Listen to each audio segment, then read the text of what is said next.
Bonjour à tous. Désolée, on a un petit peu de retard.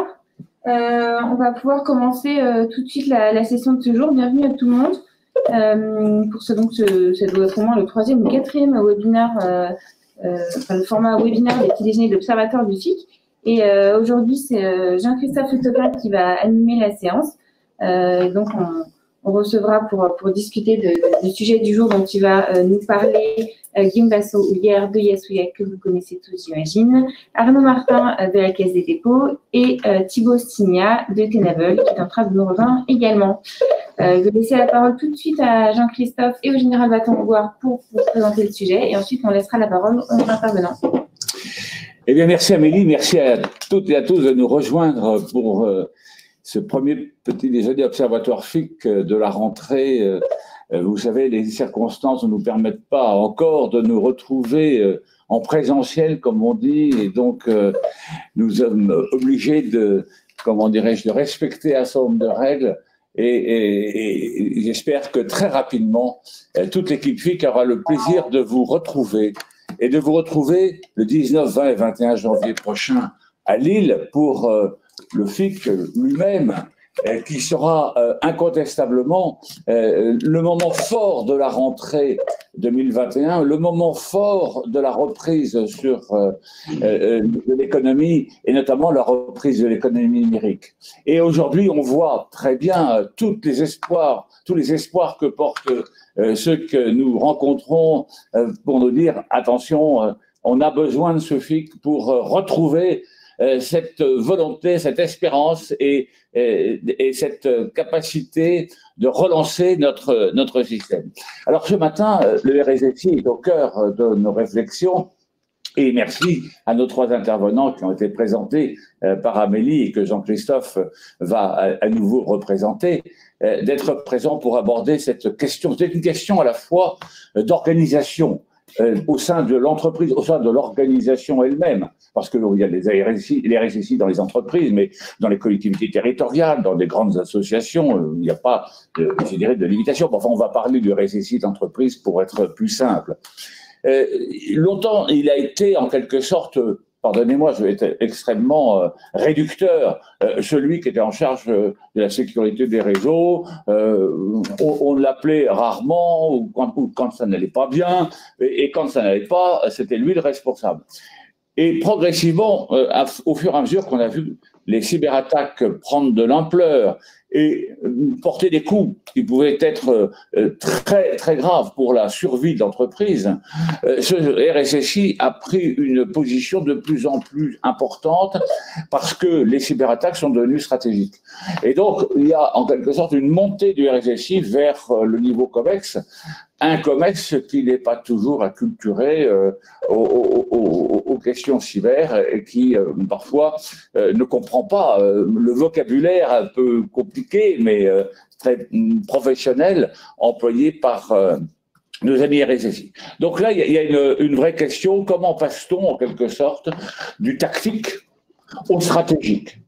Le COMEX, c'est l'échelon stratégique. Comment le RSSI s'inscrit désormais dans le stratégique? Et la stratégie, c'est un mot qui va me permettre d'évoquer la deuxième question soulevée. C'est que on a souvent demandé au RSSI de s'intéresser aux vulnérabilités. Et aujourd'hui, il faut poser la question des risques. Alors ça me rappelle, justement, puisqu'on parle de stratégie, ça me rappelle le débat entre le canon et la cuirasse, la dialectique du canon et de la cuirasse. Le château fort, on réfléchit à sa vulnérabilité. Comment augmenter les murs? Comment durcir en quelque sorte le pont-levis, comment mettre des herses, comment positionner de l'huile bouillante. Bon, bref, tout ça, au fur et à mesure, on augmente les capacités de lutter contre les vulnérabilités de ce qu'on veut défendre. Et puis, progressivement, on découvre qu'en fait, ce qui est intéressant, c'est d'aller dehors, de sortir et d'imaginer tout ce que l'adversaire peut faire contre nous. Et en étant plutôt en phase d'anticipation, eh bien, on est peut-être plus fort pour protéger le dispositif. Et là, aujourd'hui, avec l'augmentation des réseaux, avec la complexification d'un monde hyper connecté, avec je dirais, l'intrication et des risques, parce que c'est les risques qui nous menacent, n'est-ce pas? Mais c'est aussi les risques qui menacent les autres et qui peuvent nous menacer par rebond.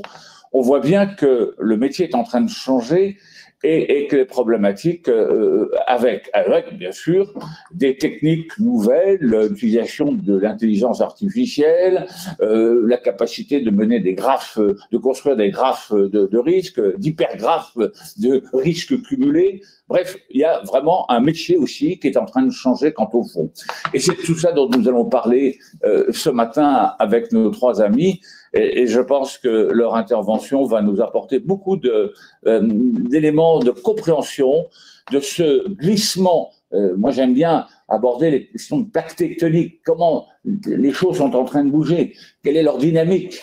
Et regardez plutôt le film que la photo. Eh bien, aujourd'hui, c'est le film que nous allons aborder, regarder ensemble avec nos trois amis. Je passe la parole à Jean-Christophe Potin. Merci mon général. Donc effectivement, nous allons construire un scénario pour ce matin constitué de deux parties, on va dire opérationnelles et pratiques, et complétées, synthétisées par un professionnel, un praticien. Donc pour la partie, je dirais, opérationnelle, on a Guillaume Vassoulière, PDG, fondateur de Yes We Hack, et Thibaut Signa, Security Manager pour Tenable Europe. Deux approches, alors, sont-elles complémentaires, s'opposent-elles, sont-elles en duplication? On va tout savoir. On va commencer par Guillaume Vassoulière qui va nous présenter son approche de la gestion de vulnérabilité. Puis on écoutera Thibaut Signa et Arnaud Martin, RSSI du groupe Caisse Dépôt, qui nous donnera sa vision de praticien et nous permettra de réconcilier, de compléter cette vision à destination ainsi de tous les RSSI qui nous écoutent et aussi des gestionnaires de risques. Donc, sans plus tarder, Guillaume, je vous passe la parole. Donc, comment vous avez-vous aussi, je pense intéressant que vous donniez votre perspective dans le temps, comme l'a indiqué le général, à savoir l'évolution de votre approche, en quoi elle a été disruptive, en quoi elle l'est encore, et donc on est un peu cette vision dynamique que vous nous avez expliqué en préparation de cette session. À vous, Guillaume. Merci beaucoup. Bonjour. Oui, alors du coup, nous, c'est vrai qu'on a un modèle assez particulier et en même temps très efficace, hein, puisqu'aujourd'hui, on fédère une communauté de 18 000 hackers à travers le monde, sur 120 pays. Et l'idée, c'est vraiment d'avoir un outil très agile et très efficace en testant justement les périmètres de nos clients. Et le principe est assez simple, c'est qu'on va diversifier les méthodologies de par la communauté, et le premier qui trouve a une prime, et c'est le principe du bug bounty. On a une plateforme qui est globale, hein, dans le monde entier.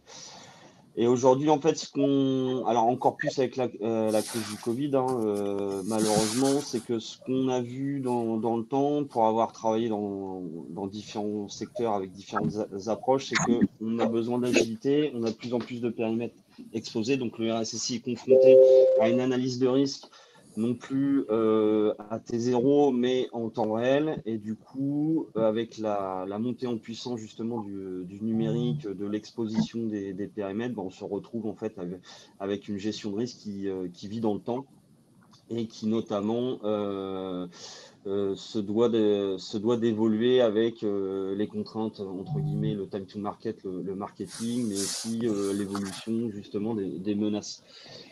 Et donc, du coup, cette analyse de risque-là, en fait, elle est plus figée dans le temps, à vie, avec les applications, à vie avec aussi la stratégie, entre autres, de l'entreprise. Et il faut des outils qui soient agiles. Alors, pour avoir utilisé notamment des scanners de vulnérabilité type Tenable depuis de nombreuses années, hein, on a un état des lieux, mais après, nous, on va plutôt accélérer cet état des lieux avec justement des artisans, des gens qui ont comment dire, une maîtrise justement de la technique pour justement utiliser les scénarios des gens malveillants afin de les fournir à nos clients et de les traiter pour les corriger. Donc c'est vraiment, on l'a vu notamment sur tout ce qui était santé pendant la crise, c'est qu'il y a beaucoup d'outils qui ont été sortis très rapidement et il fallait les tester très rapidement avec un haut niveau de sécurité, une maîtrise du risque très pointue. Et donc, du coup, l'outil est parfaitement adapté. Donc, aujourd'hui, en fait, ce qu'on voit, c'est que les RSSI qui travaillent avec nous maîtrisent mieux leurs risques en temps réel, grâce notamment à notre outil, contrairement à ceux qui ne l'utilisent pas. Aujourd'hui, à peu près, on considère que le marché sur notre marché, c'est 10% du marché mondial pour arriver, d'après les statistiques Gartner, donc à peu près à 60% du marché mondial d'ici 2 ans. Donc, on voit qu'il y a vraiment une évolution vers cette tendance qu'on appelle la crowd security pour justement apporter de l'agilité dans sa maîtrise de risque. On sait très bien que, notamment avec les travaux qu'on a fait au Césin, les groupes de travail qui sont lancés au Clusif, on voit que c'est un sujet qui est aujourd'hui très apprécié et très étudié auprès des RSSI. Alors, nous, on a la chance, c'est que on est une entreprise française, mais on est européen, on est aussi asiatique, puisqu'on a aussi une vision du marché asiatique, et on voit qu'en fonction des pays, il y a justement cette maîtrise de risque est plus ou moins adaptée au marché d'aujourd'hui. Les référentiels, c'est important, les normes, c'est important, mais on voit qu'au final, ça ne garantit pas une maîtrise de risque justement en temps réel. Et du coup, on a tous, enfin moi j'ai vendu des tests d'intrusion pendant des années, on a tous livré des documents Word à nos clients.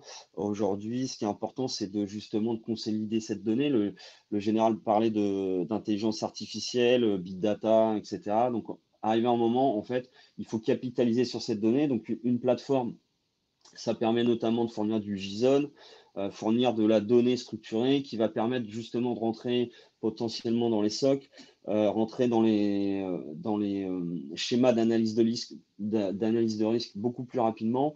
Et ça aussi, c'est la force du modèle. C'est qu'aujourd'hui, on a une pénurie de talents dans la cybersécurité. On n'est pas dans un mode de copier-coller, on est plutôt dans un mode d'automatisation. Donc, le fait de pouvoir tester en continu, le fait de pouvoir maîtriser son risque en temps réel apporte des avantages aussi bien au niveau de la gouvernance, mais aussi bien au niveau de la technique, puisqu'en fait, on peut récolter cette donnée pour améliorer les systèmes de défense. Et aujourd'hui, on voit que ça évolue très, très vite et l'union fait la force. C'est aussi bien au niveau humain, mais aussi bien, c'est pareil au niveau des outils. On a plein d'outils et donc, du coup, l'idée, c'est aussi de les unir tous ensemble pour les améliorer. Quand on achète un produit, il est figé.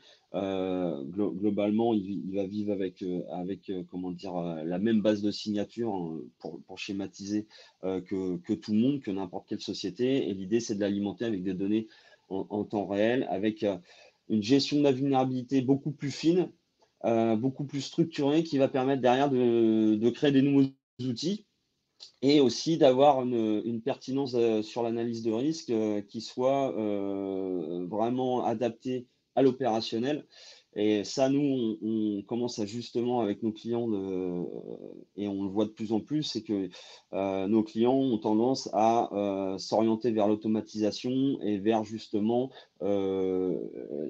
affiner ces données pour maîtriser au mieux son risque en temps réel et pouvoir activer des leviers en automatique ou pas. Et un scanner de vulnérabilité, un pen test, un bug bounty, un audit de conformité, etc.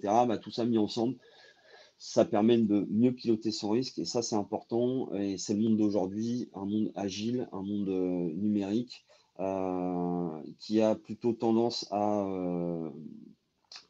entre guillemets, moi j'ai toujours, qui a plutôt tendance à augmenter, on augmente son risque de par justement cette accélération dans le numérique, mais on va dire que moi je considère qu'on ne s'améliore pas, on va pas avoir moins de vulnérabilité, au contraire, on en a encore plus et c'est important de maîtriser son risque plus finement, quoi.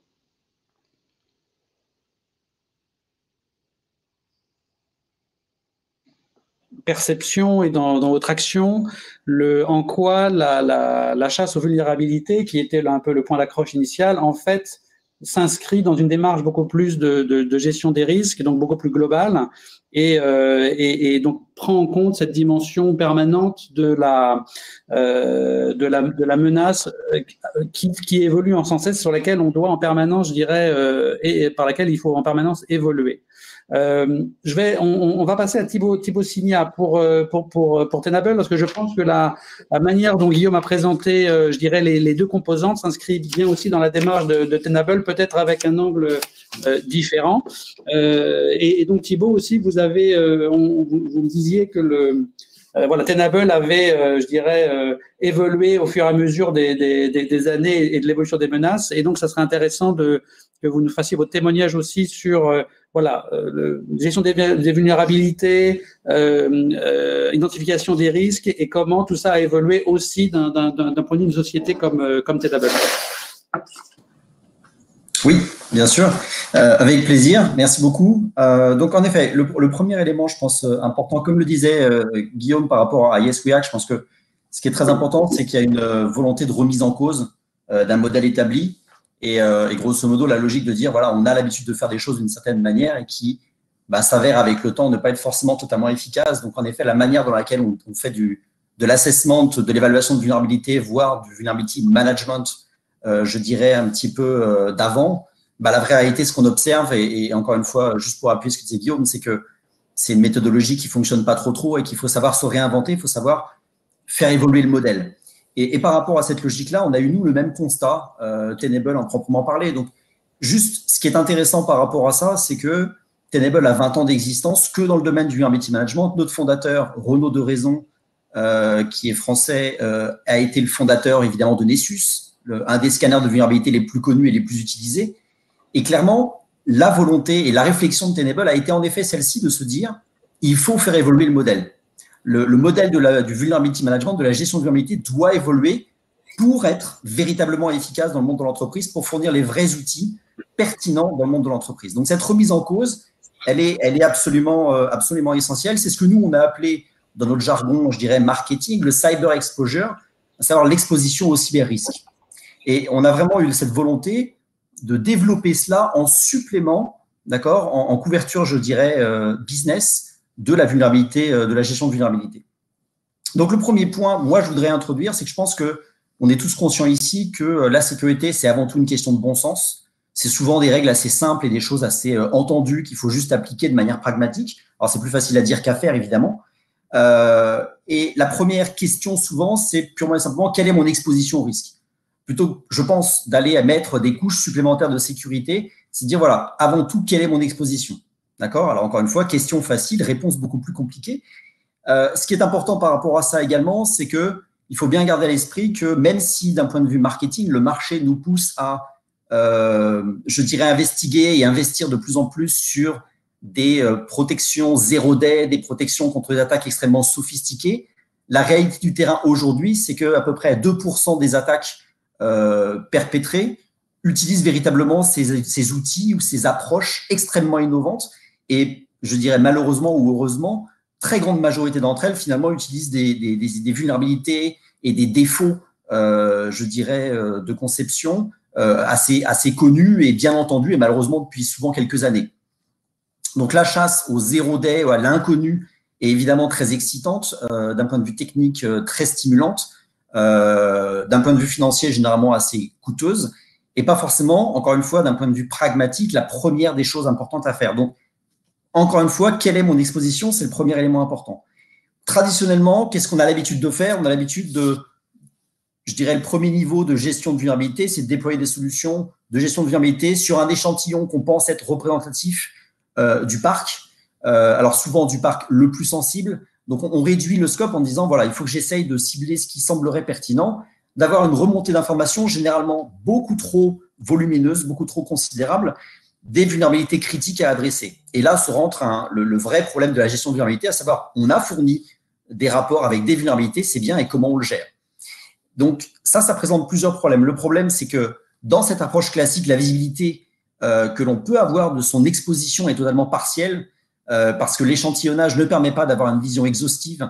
Et évidemment, l'attaquant aura capacité d'exploiter toutes les failles présentes dans cette approche. Le deuxième élément, c'est que le nombre de vulnérabilités remontées, la criticité de ces vulnérabilités, les indicateurs classiques ne sont plus pertinents.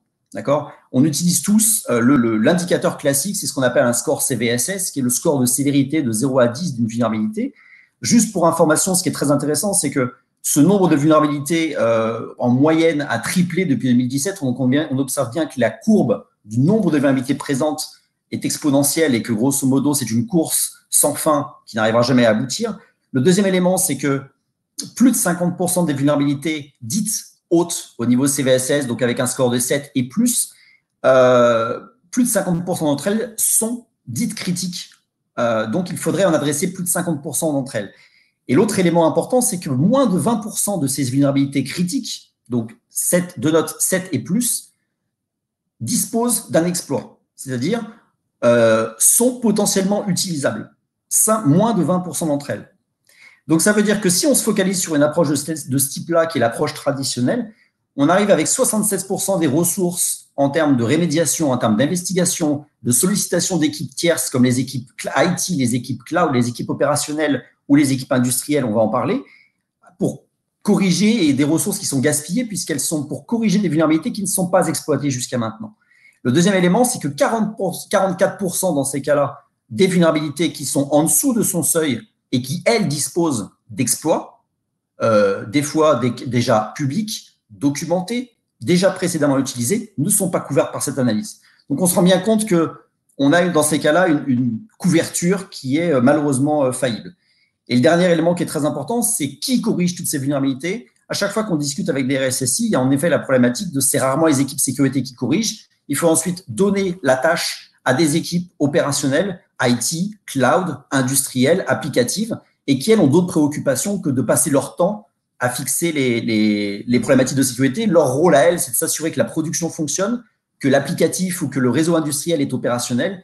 Et là, le responsable sécurité a un droit de parole et un droit de sollicitation de ces gens-là assez limité. Donc, autant l'utiliser à bon escient. Donc ça, c'est les différents problèmes qu'on a dans ce modèle classique. Et ce pourquoi il faut absolument une nouvelle approche de notre point de vue qui doit être basée sur une prioritisation effective du risque. Donc, le premier élément important, fondamental, c'est d'avoir une couverture absolument globale de l'environnement cyber de l'organisation. C'est-à-dire aussi bien qu'il s'agisse des actifs traditionnels, comme bien sûr des serveurs, des postes de travail en interne, mais également tout ce qui va être actif de nouvelle génération. Alors, je vais inclure dans les nouvelles générations, même si ce n'est pas tout à fait le cas, les postes nomades. Un exemple évidemment qui s'est avéré encore plus vrai avec la crise du Covid et le confinement, où en effet, il y a eu des challenges au niveau exposition considérables, puisque toutes les personnes devaient travailler de chez elles avec des fois des ordinateurs personnels, avec des ordinateurs distants. Et donc, de fait, quelles étaient les vulnérabilités sur ces postes-là? Cette problématique se décuplait par rapport à un environnement où les gens viennent travailler au bureau. Les environnements de type cloud et ce qui va impacter quasiment tout le monde, à part peut-être le monde financier et des assurances, qui est la problématique de la sécurité industrielle.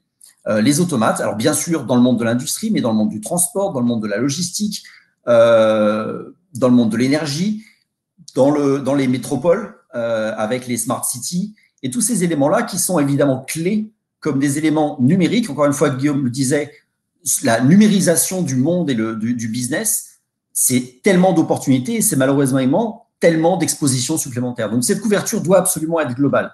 Le deuxième élément, c'est que, à l'inverse du modèle classique, il faut un modèle qui permet de faire une évaluation dynamique et non plus statique. Je parlais tout à l'heure d'un score CVSS. Une évaluation CVSS, c'est statique. Une vulnérabilité, on l'analyse, on estime qu'elle a cette sévérité-là, et c'est statique. Donc, il faut une évaluation dynamique parce que le risque, lui, est dynamique. La menace est dynamique. Donc, il faut forcément s'adapter à cela. Et une vulnérabilité donnée, suivant la manière dans laquelle elle est ou elle n'est pas exploitée, la manière dans laquelle elle a déjà été utilisée dans une campagne ou elle n'est pas encore utilisée dans une campagne, la manière dans laquelle les gens du dark web discutent ou échangent sur cette vulnérabilité, tout ça, c'est dynamique. Et évidemment, ça veut donc dire que la menace associée à cette vulnérabilité est dynamique également. Donc, par rapport à ça, on doit bien sûr s'appuyer sur un fondement qui est le CVSS, mais pas simplement. Il faut absolument avoir en supplément cette compétence, je dirais, dynamique. Alors, chez nous, ça s'appelle le Vulnerability Priority Rating, qui consiste à dire, en fonction d'une threat intelligence et d'un nombre d'algorithmes conséquents, je vais être capable de comprendre quelle est la vraie menace réelle d'une vulnérabilité. Par exemple, sur des questions assez, je dirais, générales pour vulgariser, je dirais, est-ce que cette vulnérabilité est exploitée, a déjà été exploitée, n'a pas été exploitée? De quand date l'exploit? Est-ce que cet exploit a été souvent utilisé?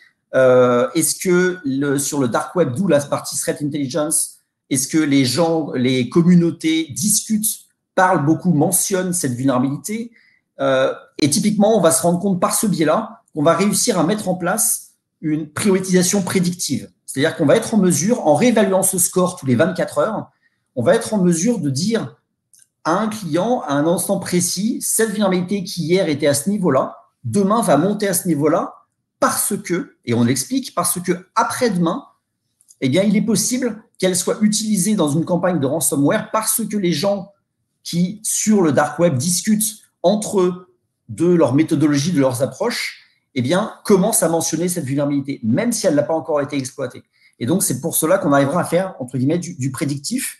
Et ça, c'est extrêmement important parce que ça va permettre de réduire considérablement, par rapport à une approche traditionnelle, le nombre de vulnérabilités véritablement critiques. Alors, non plus sévères, mais critiques pour le business, représentant un risque réel.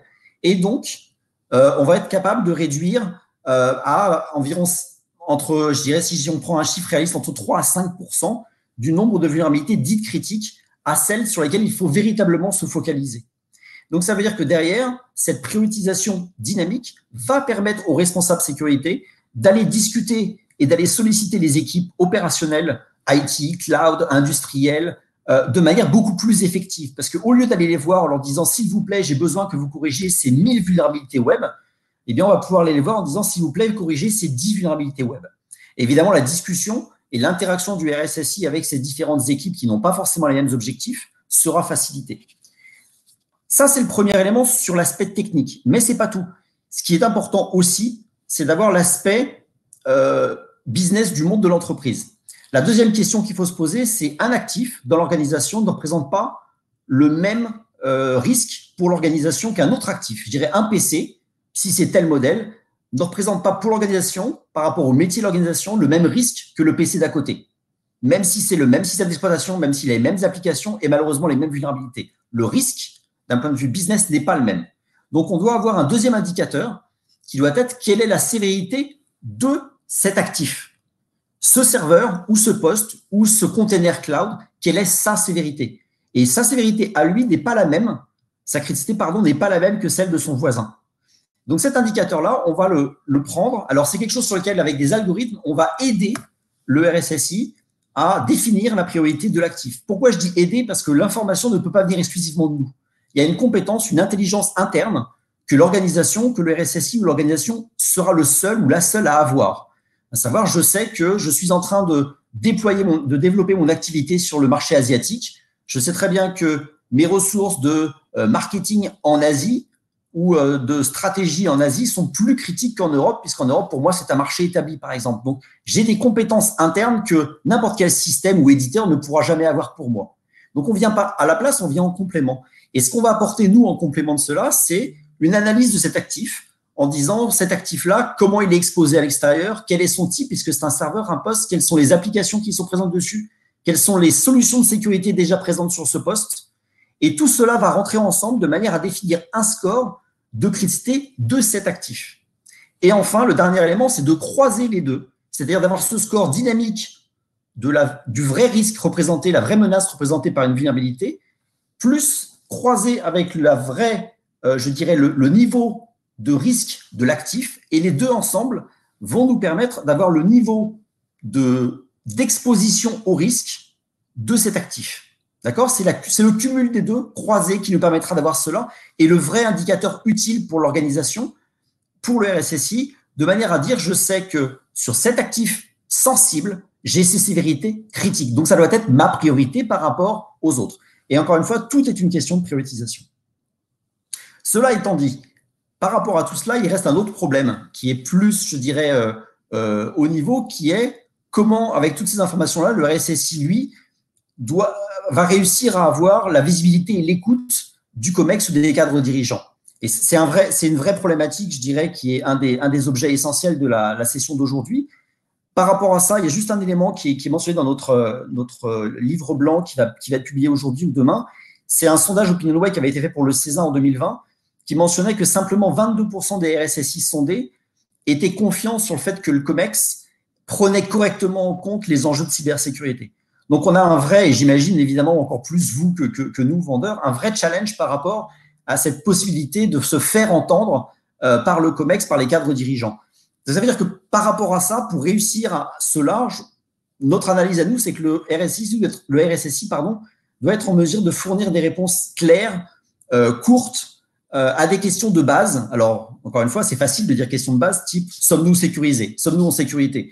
Et à cela, il faut être capable de fournir une réponse synthétique, claire, assez factuelle, et avec les bonnes informations pour le type d'interlocuteur que l'on a, et non pas des informations techniques qui, malheureusement, n'auront pas forcément la bonne pertinence vis-à-vis de ces gens-là. Le deuxième élément important, c'est que le RSSI, je pense, de plus en plus, doit avoir un besoin de démontrer le retour sur investissement et l'amélioration de sa posture sécurité. On le sait tous, la sécurité, je dirais, absolue n'existe pas. Et en fait, c'est un chemin qui ne s'arrête jamais d'améliorer sa posture à travers le temps et de constamment l'améliorer. On l'a vu précédemment, malheureusement, on accroît constamment également notre exposition au risque parce qu'on se numérise de plus en plus, parce qu'on s'ouvre de plus en plus. Et donc, c'est un chemin sans fin, mais il faut montrer ce progrès, et c'est important que le RSSI, pour sa crédibilité, arrive à montrer cette évolution, cette amélioration dans le temps de sa posture de sécurité. Et le dernier élément très important, c'est que comme cette sécurité absolue n'existe pas, elle est forcément relative. Et ça veut dire que le RSSI doit souvent être aussi en mesure de répondre à une question qui va lui être posée, à savoir, OK, c'est très bien, mais comment savoir si on est assez sécurisé ? Et souvent, par rapport à ça, c'est sommes-nous aussi ou plus sécurisés que nos partenaires, nos fournisseurs, nos compères dans le même secteur d'activité, voire nos concurrents, comment on se positionne par rapport aux autres. Cette relativité, elle est essentielle, encore une fois, parce que la notion absolue de sécurité, si on est pragmatique, n'existe pas. On ne pourra jamais être sécurisé à 100%. Donc, ces différents, je dirais, nouveaux défis pour le RSSI, c'est que, de notre point de vue à nous, il ne dispose pas généralement dans le portefeuille de solutions qu'il peut avoir, d'indicateurs pertinents par rapport à ce type de discussion. Il va disposer d'un grand nombre d'indicateurs techniques, mais qui malheureusement ne vont pas tellement l'aider par rapport à ce type de conversation. Donc, c'est pour ça que nous, ce qu'on a fait quand on s'est réinventé, en plus de ce que j'évoquais précédemment, c'est qu'on a aussi développé une plateforme, alors encore une fois, désolé pour l'anglicisme, de Cyber Exposure Platform. Quelle est la plateforme me permettant de définir mon exposition au risque cyber. Et cette plateforme, ça va être une interface et les indicateurs dédiés au business et aux dirigeants, aux cadres dirigeants. Donc, on va complètement changer l'angle de vue, quitter la technique et aller sur des indicateurs, des valeurs, des informations qui permettront au RSSI de fournir ce type d'informations que le COMEX peut lui demander. Par exemple, ce que j'évoquais tout à l'heure, le risque global de sécurité d'un actif, on va le globaliser sur une entité entière de l'organisation, voire sur l'intégralité de l'organisation. Et on va avoir ce score, d'accord, qui va nous permettre de dire comment l'organisation se positionne vis-à-vis des autres entités dans le même groupe. Donc, cette relativité en interne, je suis responsable de la BU développement et moi, je peux avoir à fournir une position sur ma posture sécurité par rapport à la BU, je dirais, de production, par exemple. Et en l'occurrence, où on peut l'imaginer au géographique, je suis responsable de la plateforme européenne et le board va vouloir éventuellement m'évaluer au niveau posture sécurité par rapport à mes collègues gérant la plateforme asiatique ou la plateforme américaine, par exemple. Et cette évaluation relative, elle va se faire également vis-à-vis de l'extérieur, puisqu'on va introduire le même score par rapport au secteur d'activité mettant relatif. Si je travaille par exemple dans l'industrie automobile, eh bien, on va avoir des études comparatives et à travers le temps, entre mon score de cyberexposition et le score de cyberexposition de l'ensemble des clients Tenable dans ce secteur d'activité-là. Et je vais pouvoir me positionner à travers le temps par rapport à mes confrères. Et c'est clairement le type d'information qui va être, je dirais, demandé à un RSSI à travers le temps pour dire est-ce qu'on s'améliore ou est-ce que malheureusement la situation empire. En allant un petit peu plus loin, on va fournir beaucoup d'informations de ce type-là. Je ne vais pas les citer toutes, mais par exemple, le fait que Je le disais, l'évolution de cette exposition au risque à travers le temps. Quelle est la maturité de mes évaluations? Par exemple, avec un principe tout simple de lettrage, de A à F. Encore une fois, des informations très claires. Et quelle est la profondeur des scans que je réalise? Est-ce que c'est des scans authentifiés, pas authentifiés? La périodicité de mes scans. Est-ce que je scanne 25% de mon parc ou 75% de mon parc? Évidemment, tous ces éléments sont importants à prendre en compte par rapport à la maturité de mon programme de gestion de vulnérabilité. Si je scanne 25% avec des scans non authentifiés, forcément, mon approche est moins mature que mon collègue qui scanne 75% avec des scans authentifiés.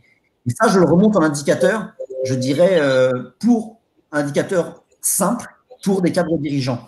De même pour la rémédiation. On a évoqué là toute la problématique de la découverte, il y a la logique de la rémédiation. Quel est mon taux de rémédiation? Est-ce que je remédie que les choses les plus critiques? Avec quel délai? Et tout ça va me permettre d'avoir ce même score simple sur un lettrage, me permettant de me positionner en disant est-ce que je remédie bien, mieux que les autres, moins bien que les autres, et où est-ce que je peux m'améliorer? Et enfin, le dernier élément important, c'est comment maximiser l'impact de mes actions. On l'a vu, les ressources et les interactions d'un RSSI avec les équipes de production, de l'IT, industrielles sont limitées. Il doit utiliser un certain nombre de cartouches et les plus efficacement possible. Et ce qu'on va faire, c'est qu'on va lui dire cette rémédiation-là, si vous implémentez cette rémédiation-là, vous allez améliorer votre posture sécurité de tant de points. Et il va être en mesure de savoir tout de suite que s'il sollicite ces 5 actions-là, eh bien, sa posture va s'améliorer de temps. D'accord? Et non pas des indicateurs techniques, mais vraiment des indicateurs business par rapport à ces discussions avec les cadres dirigeants. Donc voilà. Donc en conclusion, juste pour finir, ce qui est important de notre point de vue, c'est que les ressources d'un RSSI sont limitées, aussi bien évidemment au niveau budget qu'au niveau des équipes, au niveau des interactions avec les autres équipes, et qu'elles doivent être le plus efficacement utilisées. C'est véritablement l'élément le plus important. Il doit être bien sûr, lui, visible et considéré vis-à-vis des cadres de direction et du COMEX. Et notre rôle à nous, en tant qu'éditeur, de notre point de vue, c'est de l'aider. C'est de lui fournir les bons outils pour être le plus pertinent, le plus audible vis-à-vis des cadres dirigeants de l'organisation. Voilà. Merci, merci Thibaut. Ce qu'on entend des 2 interventions, c'est que le RSSI, il est confronté à une situation simple dans la mesure où on sait que le test de vulnérabilité, le scan de vulnérabilité à l'ancienne reste un outil évidemment essentiel, mais néanmoins n'est plus qu'une brique pour apprécier son risque. Dès lors, il a une double difficulté ou une double opportunité qui est d'une part de pouvoir mettre en œuvre des logiques innovantes en matière de conception de la vulnérabilité avec le bug bounty, qui pose des questions nouvelles, qui pose des questions pour lesquelles les juristes parfois ont des difficultés, et qui est une approche basée sur la puissance de l'imagination humaine. Ça, c'est déjà une problématique. À côté de ça, il y a la capacité à mieux traiter, à mieux bénéficier de l'intelligence. On n'est même pas dans l'intelligence artificielle, mais dans l'intelligence liée aux algorithmes, et pour arriver à peser les différents éléments de menaces en fonction de ce que la communauté, je dirais, a pu expérimenter à travers le monde. Et là, c'est la vision et c'est les outils de Thibaut. Et tout ça fait que le RSSI lui-même, donc son métier évolue, et on voit la statistique, l'étude annuelle du CESIN, où on montre qu'il y a encore beaucoup de chemin à faire pour le RSSI par rapport au COMEX, et il faut faire passer tous ces messages nouveaux auprès du COMEX. Donc pas évident. Donc Arnaud Martin, voilà, vous avez une vision de votre entreprise. Vous-même, vous êtes très impliqué au niveau du COMEX, ce qui n'est pas forcément le cas de l'ensemble de vos collègues. Vous connaissez ces différents outils et problématiques. Et donc voilà, vous êtes notre praticien du jour. Comment, dans la vraie vie, justement, ça fonctionne? Est-ce que vous reconnaissez dans ce qui a été présenté la pertinence de ces approches? Comment vous les combinez, si vous les combinez? Voilà, quel est comment ça se passe dans la vraie vie? Merci, merci pour les questions. Donc, en effet, ce qu'on décrit Thibaut et Guillaume, c'est exactement la situation à date à laquelle est confronté un RSSI.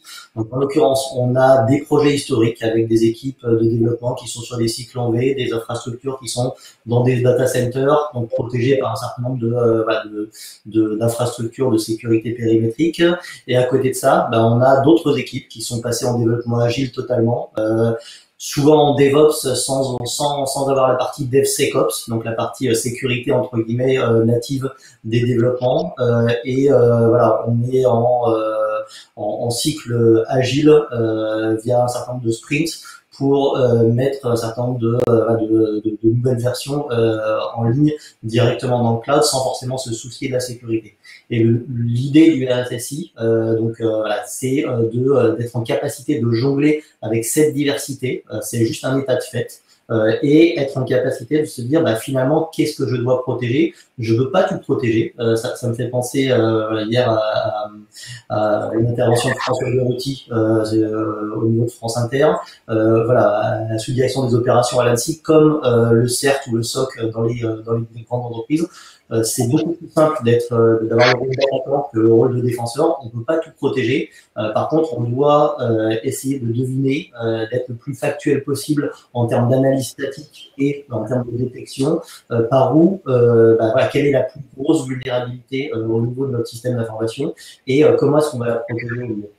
Et cette vision-là, elle combine différents outils, elle combine différentes méthodologies qui doivent s'appliquer de façon, j'aurais tendance à dire, avec discernement et potentiellement de façon distincte et pas forcément homogène suivant tous les profils de l'entreprise. Donc, quand on parlait de la partie outils audit de code, bug bounty, gestion des vulnérabilités en temps réel, etc. Tout ceci, c'est particulièrement adapté si on a des équipes de développement en mode agile qui sont sensibilisées à la sécurité, sur lesquelles on peut aussi donner un mandat côté RSSI et équipe de sécurité opérationnelle pour les outiller et faire en sorte que sur un certain nombre de choses, ils traitent aussi des choses typiquement en amont. Et après, le cycle de vie, entre guillemets, en mode run, une fois que le design et le build sont effectués de manière sécurisée, sera beaucoup plus simple et on peut très bien s'adosser sur des solutions de bug bounty sur cette partie-là. On a ainsi la vision, entre guillemets, atomique pour l'ensemble des vulnérabilités, on va dire, sur chacune des applications qui sont déployées.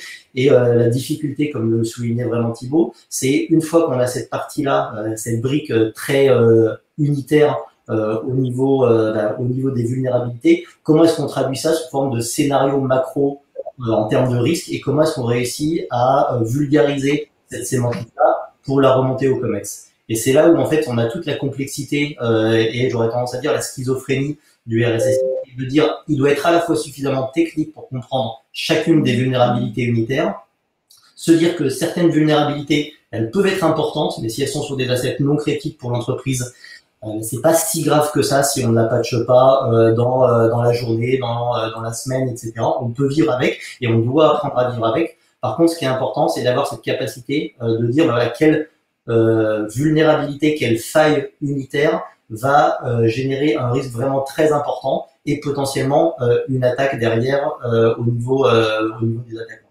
Et c'est pour moi vraiment le rôle du RSSI, c'est d'utiliser à bon escient, avec une bonne intelligence, la combinaison des différents outils, que ce soit des outils classiques, des scans de vulnérabilité, tu parlais de Nessus tout à l'heure, des outils de type pentest, des outils beaucoup plus dynamiques, donc sur la partie cyber rating, sur la partie cyber exposure, des outils aussi très dynamiques côté bug bounty, pour faire en sorte que on ait une bonne vision de voilà, comment est-ce que on remonte ces données atomiques vers une vision consolidée.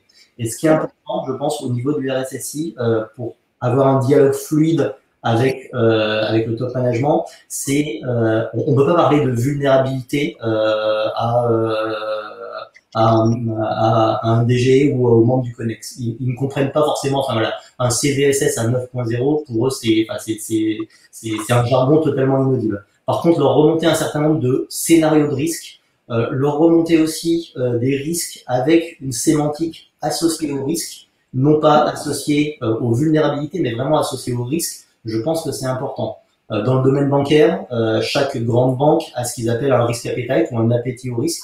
Il faut que la notion de risque cyber, de vulnérabilité cyber, de scénario de risque puisse rentrer dans ces cases-là et qu'on puisse effectuer des reportings au même titre qu'on effectue des risques financiers, des risques de prise de position sur un certain nombre de marchés, etc. Ça, c'est une sémantique que le top management comprend et il faut que, le tour de main du RSSI, c'est justement de savoir contextualiser à partir des outils extérieurs qui sont fournis et d'être en capacité de synthétiser et de vulgariser ces notions-là. Concrètement, c'est ce qu'on essaye de faire côté Caisse des dépôts. Je trouve qu'on y réussit, on réussit plutôt bien, puisqu'on a une vision globale en termes de monitoring des risques sur la totalité du groupe, donc pas uniquement au niveau de la partie corporate, mais sur l'ensemble des filiales. Et on remonte les indicateurs de risque cyber, donc les indicateurs de risque SSI, au même titre que les indicateurs de risque financier. Alors bien évidemment, on est avant tout une grande banque, un grand pôle financier, donc la partie SSI compte pour à peu près 1 ou 2 slides versus une dizaine ou une quinzaine de slides pour les risques financiers, mais c'est remonté à la même réunion et c'est visualisé par les membres du COMEX au même titre que les autres risques. Donc de ce point de vue-là, je pense que ce qui est important, c'est de bien avoir cette sémantique, de bien caler le discours et d'être en capacité de vulgariser l'information. En termes de KPI, on a beaucoup parlé de vulnérabilité, on a beaucoup parlé de risques associés. Alors bien évidemment, il faut avoir cette approche-là, puisque par définition, on doit avoir une architecture sécurisée, des développements sécurisés, une sensibilisation globale des collaborateurs par rapport à la sécurité, si on veut être résilient et si on veut bien pouvoir défendre globalement l'ensemble du domaine. Il ne faut pas négliger non plus en termes de vision du COMEX, l'appétence au risque, c'est quelque part d'accepter d'être attaqué. Et par rapport à ce que disait Thibaut, on ne peut pas tout patcher. Et on a d'autres équipes aussi qui sont là en détection et en réponse à incident. Donc sur cette partie-là, il faut aussi, alors au-delà, pour terminer mon allocution, au-delà de dire on doit tout patcher, on doit tout identifier et faire en sorte qu'il n'y ait aucun manque d'attaque, je pense qu'il faut rester humble et se dire que de toute façon, des angles d'attaque, il y en aura toujours, un certain nombre qu'on n'aura pas vu, certains qu'on doit accepter, et il est aussi important de se préparer à la réponse à un incident, à la capacité de détecter et de réagir sur cette partie-là. Pour moi, c'est aussi un indicateur que je remonte directement au niveau du COMEX en disant voilà tout ce qu'on fait en amont, mais voilà aussi ce qu'on doit faire en aval. Et si on n'accepte pas d'avoir un certain nombre d'incidents, c'est qu'on n'est pas prêt pour maîtriser globalement la cyber de bout en bout. La cyber, c'est certes une gestion des risques, une gestion des vulnérabilités, mais c'est aussi une bonne gestion des incidents de sécurité et une réponse à incidents. Ce qui est intéressant à Arnaud, je rebondis, on passera aux questions de nos spectateurs, de nos participants après. Vous avez parlé de l'appétence au risque de votre COMEX, sachant que vous êtes un groupe financier et effectivement, un groupe financier va constamment vivre dans le risque et donc faire des arbitrages entre investissement peu rentable mais sécurisé et puis investissement à haut risque avec une meilleure profitabilité. Donc, il y a une vraie culture dans cet environnement du risque et c'est vraiment leur essence. Est-ce qu'il y a un RSSI? Alors, je ne sais pas si vous avez cette vision-là, mais selon qu'on soit RSSI d'un groupe financier ou selon qu'on soit d'un RSSI d'un groupe, je dirais, industriel qui lui aussi va prendre des risques d'investissement dans des nouveaux produits, des nouvelles régions, ou qu'on soit dans un secteur, par exemple, le sanitaire, où là, peut-être, si on gère un groupe hospitalier, là, on va avoir une conception du risque qui est totalement, sans doute, différente.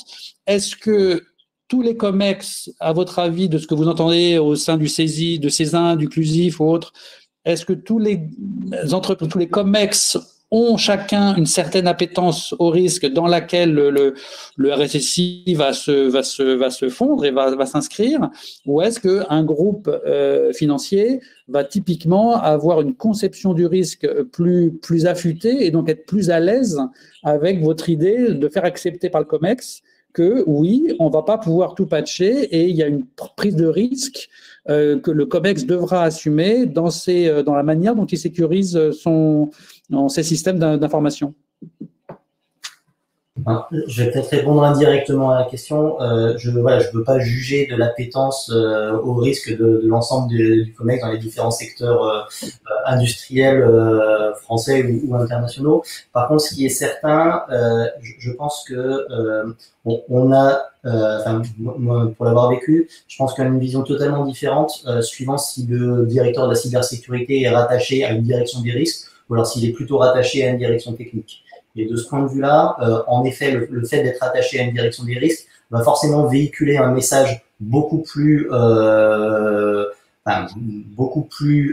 en adéquation avec une stratégie globale de profil de risque, d'appétit au risque, que ce soit des risques financiers, des risques autres dans d'autres secteurs, versus une vision un petit peu, qui pourrait être éventuellement trop drivée par un modèle ingénieur français remonter au sein d'une direction technique, que ce soit la partie CEO, la partie CTO ou la partie DSI, en bon français. Donc ça, je pense que c'est vraiment le vecteur. Enfin, ce qui est pour moi le plus important, c'est plus le positionnement et aussi c'est assez révélateur de la volonté d'un COMEX de suivre une vision cyber purement technique versus une vision cyber un petit peu différente, plus risque de ce point de vue-là. Le régulateur certains régulateurs, et notamment dans le domaine financier, incitent fortement côté ACPR, côté BCE, à avoir une vision plutôt risque. Sur le milieu industriel, dans le secteur industriel, grande distribution, etc., on est plutôt sur des modèles où on est rattaché à des directions techniques avec une vision très DSI du sujet. Donc j'aurais tendance à dire c'est vraiment, c'est pas forcément le positionnement du RSSI est révélateur de cette appétence qu'il va y avoir, parce que au-delà de l'organisation, le mandat qui lui est donné par l'organisation va lui permettre, oui ou non, de remonter les informations suivant la perspective qui lui a été et le mandat qui lui ont été donnés.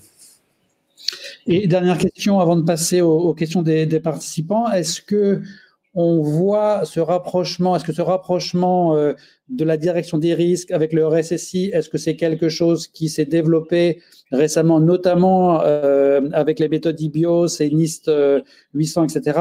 Est-ce que c'est une évolution qu'on voit où ces univers autrefois séparés ont tendance, quand ils existent dans l'entreprise, à se rapprocher, ou est-ce qu'il y a vraiment des cultures, comme vous le disiez, comme vous l'évoquiez, des cultures industrielles où on va rester soit dans une culture DSI, soit une culture risque, selon son secteur? Non, je pense que c'est pas. Sur cette partie-là, c'est pas.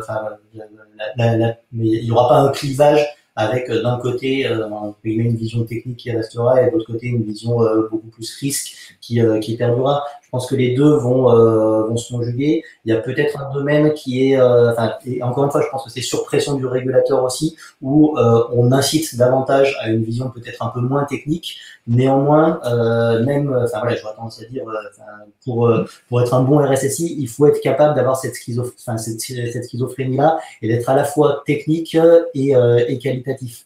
Donc de ce point de vue-là, on a peut-être un secteur financier parce que fraude, parce que cyberattaque massive, certainement plus importante, il y a déjà de ça 5 ou 10 ans, qui est un peu en avance de phase sur cette vision de remontée et de sensibilisation du COMEX. Néanmoins, les événements récents, et je pense que l'été meurtrier en termes de rançon logicielle, montrent bien que la prise de conscience, elle est globale et qu'on risque d'aller, on risque plutôt, c'est plutôt positif, il y a une forte probabilité pour qu'on évolue vers une meilleure écoute, non pas uniquement technique, mais vers vraiment une vision stratégique sur l'ensemble des RSSI qui devraient tous, je pense, d'ici à quelques années, muter vers une fonction de directeur cybersécurité. Et donc pour prendre la première question, c'est pas juste pour les autres participants qui ont posé les premières questions, mais la dernière est vraiment en lien avec notre sujet.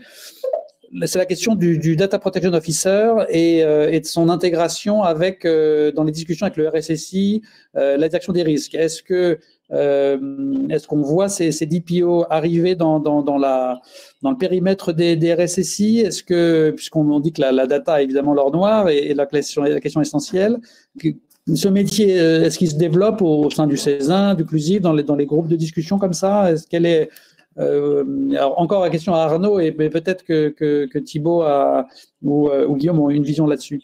Mais Arnaud.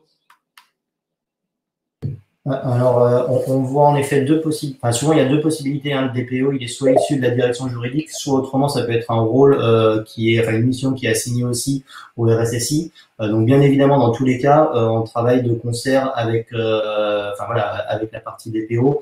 Alors personnellement, j'ai jamais eu dans ma carrière le rôle DPO. Il a toujours été assigné dans les différentes entreprises où j'ai travaillé à quelqu'un qui venait de la direction, qui venait de la direction juridique. Néanmoins, le rôle il est ensemble. Il n'y a pas un avis, il n'y a pas une fiche AIPD entre guillemets qui est remplie sans avoir la notion d'analyse de risque associée d'un point de vue cyber. Un certain nombre d'outils qui sont utilisés par le DPO sont fournis par les équipes sécurité. Donc de ce point de vue-là, on est clairement, on est clairement intrinsèquement et de manière pérenne, nos destins sont liés. Puis pour rebondir sur le sujet, nous on le voit de plus en plus que les budgets, notamment qu'ont les DPO, sont justement rattachés en plus au niveau du CISO, enfin au niveau du RSSI, et du coup on n'est plus sur des budgets essentiellement de sécurité, mais notamment sur une vision du risque global. Donc du coup, on va aussi piloter nos tests par les DPO pour s'assurer justement de la conformité derrière. Donc du coup, on le voit notamment dans l'assurance et dans d'autres secteurs où justement le DPO a un rôle à jouer justement dans cette sécurité plus agile et notamment au quotidien, quoi.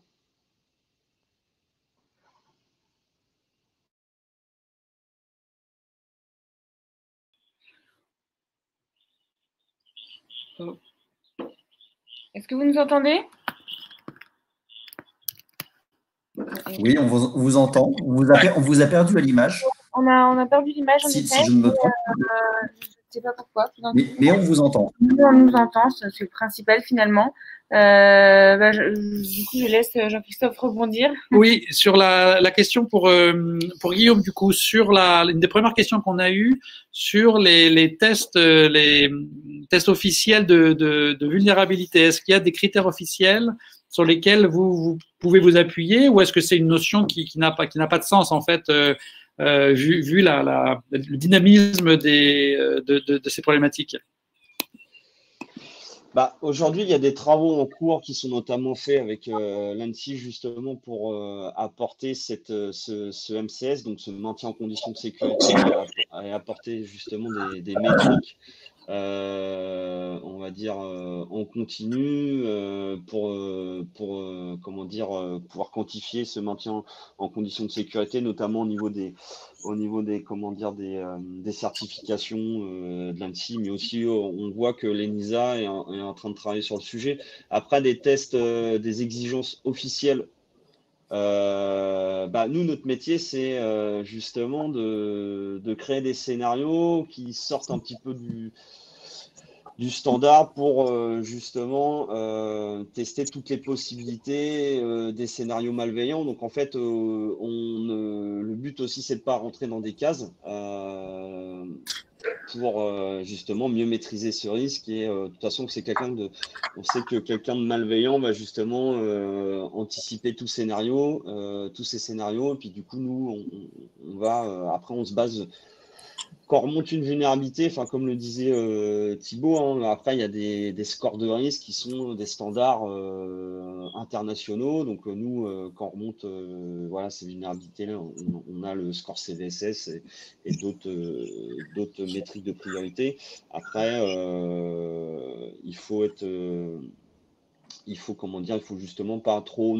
Nous, on n'est pas on rentre pas trop dans des standardisations, puisque justement en face de nous, on a des attaquants qui sont de plus en plus ingénieux, et du coup, c'est à nous d'anticiper, de pouvoir fournir à nos clients une anticipation de ce risque et d'être encore plus ingénieux et beaucoup plus rapide que les gens malveillants. C'est ce qu'on fait tous les jours.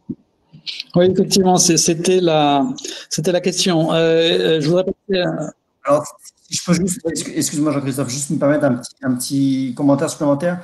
Je suis tout à fait d'accord sur l'analyse qu'on a fait Guillaume. C'est-à-dire que malheureusement, on sait très bien que ce côté compliant, c'est forcément statique, relativement statique, et forcément, comme on l'a vu depuis le début, le risque, il est dynamique. Donc, c'est malheureusement pas suffisant. Malgré tout, on a, et en l'occurrence, j'ai un exemple concret puisqu'on travaille avec nos équipes espagnoles, par exemple, à implémenter dans les scans de compliance, qui sont des scans dédiés au niveau des solutions, avec un profil de scan d'audit fourni par le CNI, donc l'équivalent de l'ANSSI en Espagne, pour les administrations sensibles espagnoles, et de manière justement à ce que ces organisations publiques ou privées sensibles espagnoles aient la possibilité, avec les solutions, de vérifier si elles sont conformes aux exigences fournies par le CNI. Donc voilà, c'est pas forcément, encore une fois, est-ce que c'est suffisant, etc. C'est clair que non. Est-ce que ça existe et ça peut aider à ne pas partir à l'aveugle? Oui, éventuellement dans certains cas. Et Thibaut, en complément, est-ce que tu peux, il y a une question qui, à mon avis, t'intéresse et qui est encore dans cette logique d'essayer de trouver des repères dans un monde dynamique, ce qui n'est pas évident, sur la question de Serge Bramy, existe-t-il une échelle reconnue pour la vulnerability priority rating, comme pour le CVSS, où là, on a à nouveau la question se pose de comment mesurer la vulnérabilité critique? Évidemment, en fait, le principe est encore une fois de fournir, tant que faire se peut, des informations simples et claires. Donc, on dispose de la même manière, on crée nous-mêmes un score de 0 à 10, exactement comme le CVSS, qui, comme je l'ai expliqué, va prendre entre autres le CVSS score comme un des indicateurs. Et de même que le score d'exposition globale, c'est également un simple score, cette fois de 0 à 1000, et qui va permettre de positionner la tendance et l'évolution de l'organisation, de la posture de l'organisation. Et une question de Delphine Chevalier sur la question de la continuité d'activité. Donc, je pense que elle est au cœur de la démarche de Yes We Hack, où justement, en permanence, on travaille sur un outil pour qu'il reste opérationnel et qu'on ne soit pas confronté à une situation de catastrophique. Donc, on anticipe.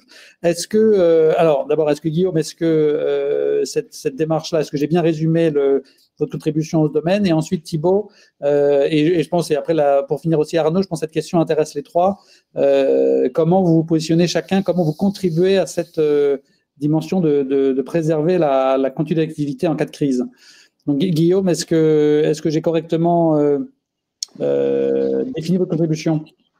Oui, exactement. Après, comme le disait Arnaud, aujourd'hui, on a tendance à arriver sur des rounds de développement qui sont très agiles. Donc, Arnaud parlait de DevSecOps. Donc, voilà, on a un time to market très, très court. On a de plus en plus de périmètres exposés. Les applications sont de plus en plus complexes, déployées dans le monde entier, avec notamment des hauts niveaux de résilience. Donc, ça oblige justement à ne pas utiliser justement un point central de l'activité, mais plutôt le déployer sur différentes entrées à travers le monde. Donc, on est plutôt sur une vision globale. L'idée, il y a aussi un point qui est important pour un RSSI.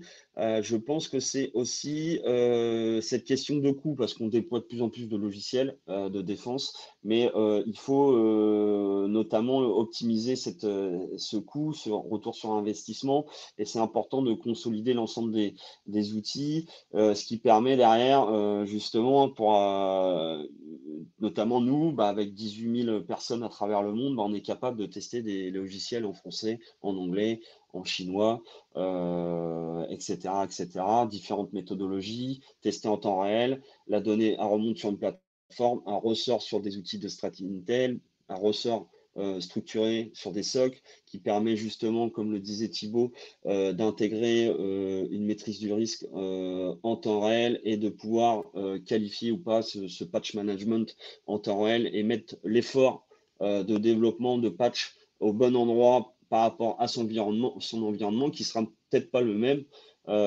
effort de patch sur la même vulnérabilité par rapport à une autre société dans un autre domaine d'activité, quoi.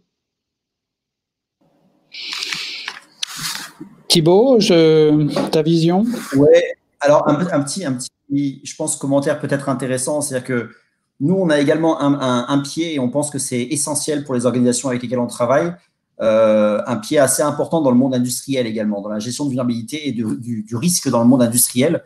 Et c'est un point de vue qui est très intéressant, parce que radicalement différent, et justement particulièrement par rapport à ce rapport à la continuité de service. C'est-à-dire que la sécurité dans le monde industriel n'est absolument pas la même préoccupation que la sécurité dans le monde, je dirais, IT classique. On est en effet, parce que les challenges ne sont pas les mêmes, les obligations ne sont pas les mêmes non plus. Et quand on travaille, nous, sur la sécurité d'un monde industriel, la seule et unique préoccupation d'un responsable je dirais, d'une chaîne de production, c'est purement et simplement la disponibilité. À la rigueur, que ce ne soit pas sécurisé, ce n'est pas grave. Je veux surtout que ma production ne s'arrête pas, parce que la production qui s'arrête ou qui est ralentie, c'est directement de l'argent perdu et des sommes considérables. Et c'est le seul, et la préoccupation est essentiellement celle-ci. Donc c'est très intéressant, parce que quand on approche les responsables de sites industriels, eh bien, on se rend compte qu'il faut complètement changer la manière de parler et ne parler que de la continuité de service. C'est la seule et unique préoccupation qu'ils vont avoir. Là où, en effet, c'est un élément important et essentiel dans le monde de l'IT, mais pas le seul.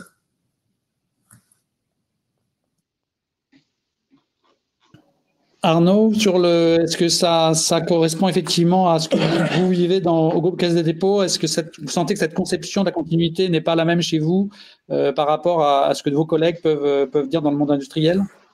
Je pense que dans le domaine bancaire, il y a aussi pas mal de transactionnels. Donc voilà, la disponibilité est un critère majeur. Enfin, côté Caisse des Dépôts, en pleine période de confinement, lorsqu'il a fallu financer tout ce qui était chômage partiel sous forme de prêt à la COS, si le système n'avait pas permis de verser un certain nombre de milliards, je pense que la partie DSI et DG aurait été aussi fortement mobilisée sur cette partie. Donc, je pense que voilà, la partie disponibilité, de toute façon, c'est un des facteurs aussi de la partie analyse de risque globalement. Le facteur disponibilité, au même titre que les trois autres triptyques ICP sur la méthodologie. Bon, pour moi, enfin voilà, je pense que Guillaume et Thibaut ont bien répondu. Peut-être juste un dernier éclairage sur la partie continuité et en prenant la question peut-être un petit peu différemment, qui est de dire est-ce qu'on doit avoir une continuité de service et du H24 au niveau du vulnerability management. Là, cette fois-ci avec la vision sécurité opérationnelle. Je dirais que c'est peut-être moins important que la partie vulnerability management, enfin gestion des vulnérabilités et gestion des risques, elle soit actualisée avec des SLA très très importants. Ça ne varie pas non plus de façon drastique si j'ai une interruption de service de 1 heure ou 2 heures sur cette partie-là. Par contre, je pense que pour la partie sécurité, là où on a un vrai enjeu en termes de business continuity plan, c'est pour toutes les équipes de détection et de réponse à incidents.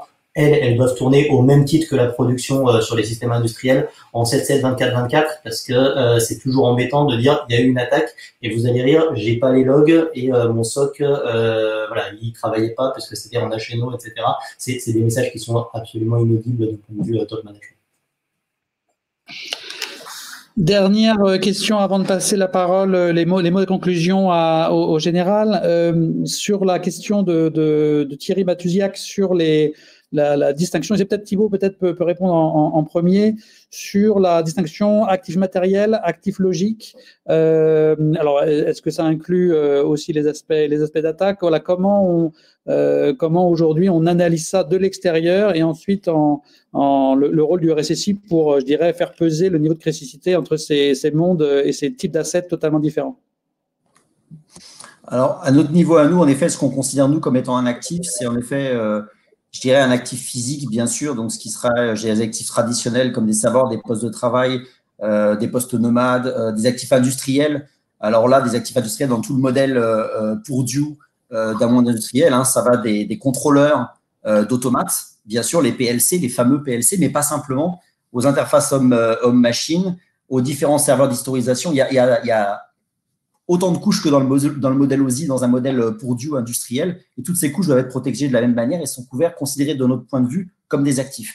Il y a également des actifs logiques, bien sûr, comme des actifs applicatifs au niveau web, par exemple, comme des actifs cloud, des containers cloud et des choses de ce type-là. Maintenant, c'est vrai que nous, le concept d'actifs nous concernant nous, représente ce type de composants et pas la data à proprement parler, mais l'environnement de la data.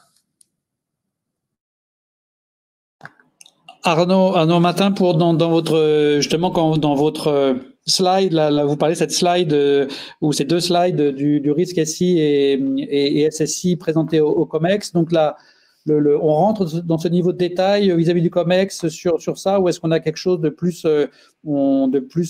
concentré sur les risques métiers et donc quelque chose de plus proche de la réalité?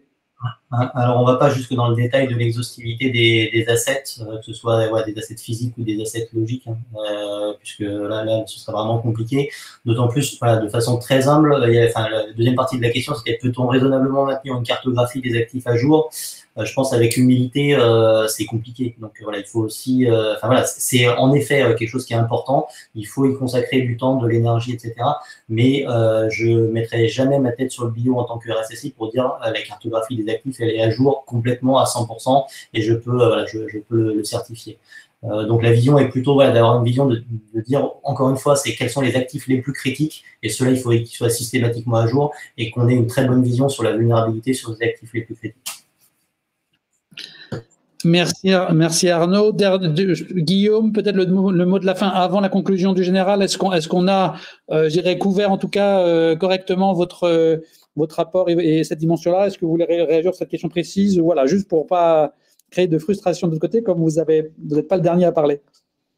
Bon, non, j'ai rien à rajouter. Hein. Je pense que ça a été parfait. On a brossé tous ces aspects.